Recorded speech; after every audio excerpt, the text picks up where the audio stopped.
Est-ce que vous vous souvenez de vos pires erreurs financières? Pour ma part, ça a été dans la vingtaine, j'ai acheté des choses que j'avais pas réellement besoin, que j'avais pas tellement d'éducation financière, j'épargnais juste mon argent et c'est tout. Mais en tout cas, moi c'est Anthony, le musicien investisseur. Si vous me connaissez pas, je suis un simple employé de bureau, musicien et j'investis à côté. Donc tout le surplus de mon side business, je l'investis en bourse pour bâtir mon patrimoine financier, mon indépendance financière. Donc si vous me connaissez pas, allez voir mes anciennes vidéos pour savoir un petit peu mes objectifs.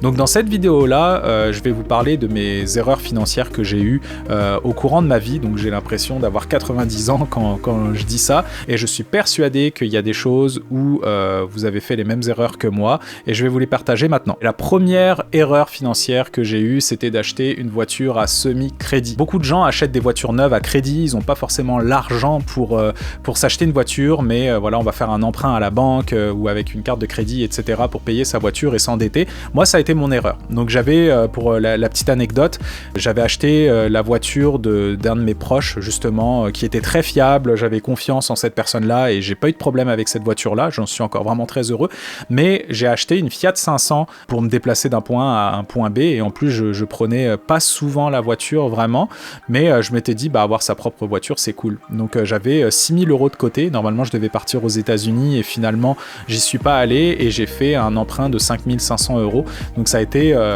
même si le taux d'intérêt était bas, ça a été une des erreurs financières que j'ai eues finalement. J'aurais pu m'acheter une voiture à 2 000 € même si je la connaissais pas, j'aurais pu avoir des conseils, trouver des astuces pour vraiment m'en sortir pour pas cher et justement avoir gardé finalement ces 6 000 €, peut-être avoir juste 4 000 € en épargne, mettre 2 000 € sur la voiture, etc.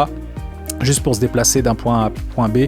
Ça a été une de mes premières erreurs financières dès que j'ai commencé ma vie active. Finalement, je revends ma voiture en 2012 parce que je décide de quitter la France et de partir en Australie pour un voyage sans retour. Bon, maintenant, je suis à Montréal, mais comme vous l'avez vu, j'ai perdu de l'argent sur cette voiture, même si j'avais pas eu de problème. Je pense que j'ai pas eu de travaux majeurs à faire dessus, mais quand bien même, si j'avais acheté une voiture beaucoup moins chère, j'aurais potentiellement plus d'argent dans mes poches.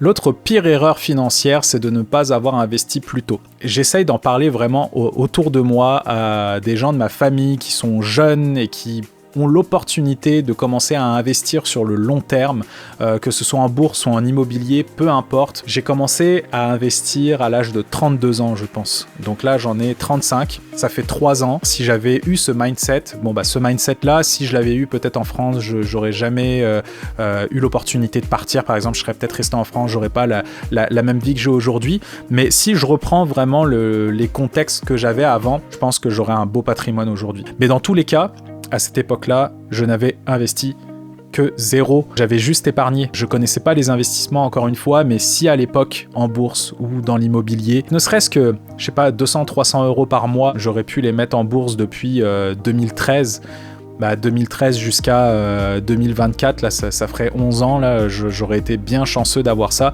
mais c'est pas grave, je me refais, là, depuis 3 ans, je suis à fond, j'investis de manière agressive, parce que j'ai pas envie de laisser mon argent dormir sur mes comptes bancaires, j'ai juste envie que ça fructifie, de bâtir un patrimoine financier, etc.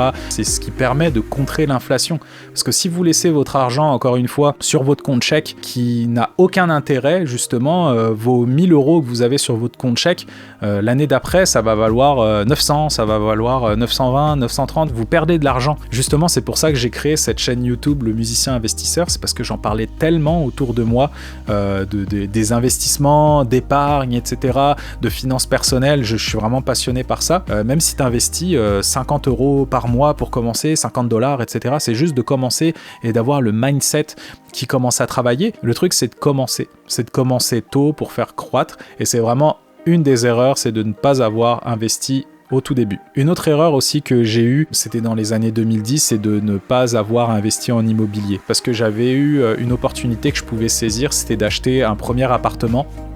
À l'époque, sur construction, c'était vraiment pas cher, mais j'avais peur de me lancer là-dedans parce que j'y connaissais rien du tout. J'aurais pu être guidé, pas aidé financièrement, mais guidé au moins dans ça avec un de mes proches. Et là, je regrette aujourd'hui. Mais en même temps, si je l'avais fait, j'aurais peut-être pas voyagé, j'aurais pas cet avenir qui m'était destiné ensuite jusqu'à aujourd'hui à vous faire cette vidéo et de vivre à Montréal, etc. avec tout le contexte que j'ai vécu. Une autre erreur financière, c'est d'acheter des objets qui sont peu rentables sur le long terme ou justement qui ne sont pas rentables sur l'utilisation. Ça arrive à tout le monde d'acheter des objets, de pas les utiliser, de devoir les revendre, finalement tu les as achetés neufs, tu les revends à un bas prix, finalement tu perds de l'argent. J'ai listé 2 choses qui m'ont coûté cher, que j'ai pas forcément utilisées. La première, c'est d'avoir acheté un piano neuf, un quart de queue, pour apprendre le piano. Je l'avais payé 4100 €, je l'avais payé en 3 ou 4 fois. Et justement, je m'étais dit, je vais apprendre le piano parce que je suis musicien, ça va m'aider, blablabla, tatata. Sauf que je faisais déjà de la guitare et ça me prenait beaucoup de temps. Le piano a été livré, il faisait plus de 100 kilos, je pense. Il passait pas dans l'escalier, fallait démonter l'escalier. C'est mon ancien batteur qui était venu m'aider avec mon père pour monter ça. Mais j'étais vraiment fier d'avoir ce piano, je l'ai installé dans ma chambre, tout ça. Et finalement, j'ai fait le calcul, je l'ai acheté en 2009, je suis parti en Australie en 2012, j'ai dû l'utiliser peut-être 15 fois. C'est quoi, à peu près 200 € par utilisation finalement ce piano, parce qu'au début on a toute la motivation, mais quand on n'a pas d'objectif justement avec cet objet-là, on l'utilise beaucoup moins. Il n'y a pas cette carotte qu'on a au bout, comme dans plein de sujets. Par exemple, si on a un objectif, par exemple, moi, c'est d'atteindre la liberté financière. Et la deuxième chose qui aurait pu m'être utile, c'est ce qu'on a véhiculé, et justement, c'était un peu la pression sociale aussi que j'avais autour de ça, parce que j'avais des amis qui faisaient de la moto, et je m'étais dit, si je passais mon permis moto, j'aurais un truc check sur ma liste, et je pourrais faire de la moto avec eux, et je pourrais me déplacer à moto, ça va être plus simple, etc. Et je pense que j'avais payé ma moto 2300 €, il fallait payer le permis, donc je sais pas, peut-être encore une fois 4000 € pour le tout, là, l'équipement, la moto, etc. La dernière erreur financière que j'aimerais vous partager aujourd'hui, c'est d'avoir eu un compte conjoint. Donc ça pourra faire débat, mais pour moi, le compte conjoint, c'était un seul compte avec les 2 salaires qui rentrent à l'intérieur, et on vit avec ça. Et en fait, c'est ce qui m'est arrivé en Nouvelle-Calédonie en 2013, donc avec mon ex-conjointe, quand on venait d'arriver. Elle avait déjà un travail, moi je devais me chercher un emploi, plus mes contrats de musique, et elle m'avait dit, tu sais, je pourrais t'aider au début, ça va être plus simple le compte conjoint. Et moi j'étais un petit peu réticent parce que je voulais pas dépendre des personnes pour me financer, j'avais déjà mes économies en France. Bref, j'accepte le compte conjoint à mes dépens, parce que maintenant aujourd'hui je ne prône plus du tout ça. Après, c'est mes convictions et mes valeurs, je vous expliquerai après. Dès que je suis arrivé, j'ai acheté en urgence par exemple du matériel avec mes économies, donc c'était un système de son, etc. Mais le son était vraiment dégueulasse, mais il fallait que je commence avec quelque chose. Et là, en me rendant compte en concert que le son est vraiment pas bon, que c'est lourd, que c'est encombrant, je me suis dit non, faut que je change là, parce que ça peut pas durer comme ça. Le son était correct, mais je suis vraiment fan d'avoir un très beau son pendant mes concerts, parce que justement c'est ce qui font que les gens vont venir et te dire j'ai vraiment apprécié, on comprend ce que tu dis, la guitare elle sonne bien, etc. blablabla. Et là justement je lui explique, je lui dis faut que j'achète du nouveau matériel, je vais revendre mes affaires, etc. et j'achèterai autre chose de mieux. Et là non, comment ça, t'as déjà ce qu'il te faut. Donc c'était comme le mindset qu'elle avait pas d'entrepreneuriat, parce qu'elle avait son emploi classique du 8 à 4, et moi j'avais mon 8 à 4, mais j'avais mes contrats le soir, donc moi c'était de l'entrepreneuriat à côté. Donc je me disais, investir intelligemment dans du matériel pour développer encore plus ton business pour X raisons, donc tu sais, quelque chose de transportable pour aller jouer dans des places que ça nécessite un petit système de son de bonne qualité, etc. Enfin, quelque chose de très versatile. Et là, ça a soulevé des enjeux. Donc, ça a été vraiment un poison pour moi d'avoir un compte conjoint, parce que justement, on peut pas profiter de ce qu'on gagne justement en achetant ce qu'on veut. Mais encore là, je parle d'investir intelligemment dans du matériel. C'est pas genre je veux m'acheter des chaussures ou quoi que ce soit, quelque chose qui est pas important pour moi. Et pourtant, quand on achetait avec le compte conjoint des vêtements, on se posait pas la question, parce que c'était des petites dépenses et c'était sensiblement la même chose. Donc c'était pas grave.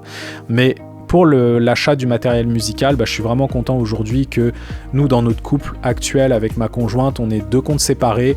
On fait ce qu'on veut avec notre argent, tant que quand on rentre dans nos fichiers de dépenses, toutes les sommes qu'on a accumulées au cours du mois, qui a acheté quoi, blablabla. On fait nos comptes à la fin du mois et on s'envoie des virements au besoin. Je trouve ça vraiment plus simple que de créer des débats avec un seul compte. Donc voilà, merci à vous d'avoir écouté cette vidéo-là. N'hésitez pas à me mettre en commentaire si vous aviez des erreurs financières que vous avez eues au courant de votre vie. N'hésitez pas à me les partager, ça pourra aussi soulever des choses auprès des personnes qui liront ces commentaires. Ça pourra peut-être interpeller des personnes et peut-être éviter des choses par la suite. Et je vous souhaite une bonne soirée et à très bientôt pour une prochaine vidéo.